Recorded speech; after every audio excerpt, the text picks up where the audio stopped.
तुम कितना जानते हो कलमे के बारे में, तुम कितना जानते हो अजान के बारे में, तुम कितना जानते हो कुरान के बारे में, तुम कितना जानते हो हदीस के बारे में, तुम कितना जानते हो मदीना के बारे में, तुम कितना जानते हो अमीर हमजा के बारे में, तुम कितना जानते हो अबू तालिब के बारे में, तुम कितना जानते हो मोहम्मद साहब के बारे में। तुम जानते नहीं, बस जुमे के दिन पढ़ ली नमाज, हो गई मुसलमान 2 रकात नमाज पढ़ने से।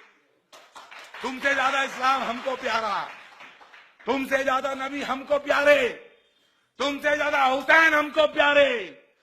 तुम हमारे विरोधी इसलिए नहीं हो क्योंकि तुम मुसलमान हो, तुम हमारे विरोधी इसलिए हो क्योंकि तुम यजीद वाले हो, हम हुसैन वाले हैं। और यजीद वाले हमेशा से हुसैन वालों के विरोधी रहे हैं। जुल्म करने वाले, बातिल के तरफदार हमेशा हक की बात करने वालों के विरोधी रहे हैं। जो मोहम्मद साहब को भी कह देते थे कि हिजान हो गया, वो कह रहे थे कि लाओ मैं लिख के दूं कि मेरे बाद कौन खलीफा, लाओ मैं लिख के दूं कि मेरे बाद कौन खलीफा। कहा कि नहीं कुरान काफी है, नहीं नहीं कुरान काफी है। हिजान हो गया है। उनके अदल अमल से पहले जो सोच रहे थे खलीफा कौन बने, बहुत बड़ी बात नहीं करना चाहता, मजहब पे बात नहीं करना चाहता। मैं अकबरुद्दीन ओवैसी की तरह बदतमीज नहीं हूं कि पूछूं कि राम कहां पैदा हुए थे।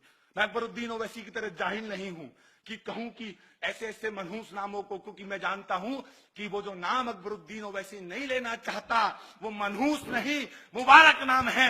और जिन नामों को मैं ले रहा हूं, चाहे वो हजरत अली हो, चाहे वो इमाम हुसैन हो, चाहे वो मोहम्मद साहब हो, वो भी मुबारक नाम है। मैं उनकी तरह जाहिल नहीं हूं, लेकिन ये कहना चाहता हूं कि ये जो मुसलमान है, ये मुसलमान हैं।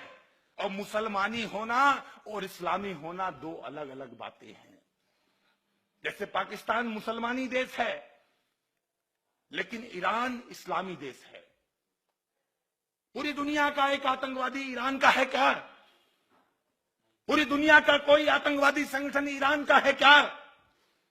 जैसे मोहम्मद लश्कर तोयबा, हरकतुल इस्लाम, लश्कर तैयबा, अलकायदा, अल बगदादी का जो नया बना आईएस, एक आई और लगा देता, बैंक बन जाता, आईसीआईसीआई होता, वो होता आईएसआई।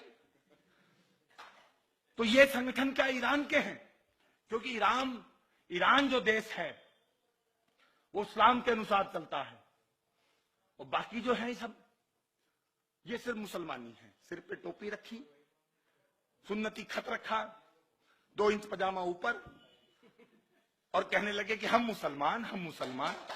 अरे मुसलमान होने के लिए इस्लाम के सारे फराइज पूरे करने पड़ते हैं।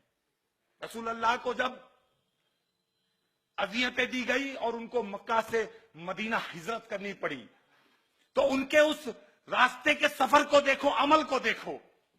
मदीना में जाके वो कैसे ताजदार मदीना बने, कैसे हाकिम मदीना बने, उस पूरे सफर को देखो। मीसाके मदीना को पढ़ो मुसलमानों, तब आके बताना कि तुम मुसलमान हो, तब आके हमसे बात करना, रसूल की बात करना, कुरान की बात करना, कलमे की बात करना। पहले मजहब इस्लाम की जानकारी करो। और मैं दावे के साथ कह सकता हूं कि जितना मुसलमान पढ़ता है कुरान को, उससे ज्यादा अमित जानी पढ़ता है। इसलिए अमित जानी जाहिलों के मुंह नहीं लगना चाहता, जाहिलों से बात नहीं करना चाहता। हमने पढ़ा है चूंकि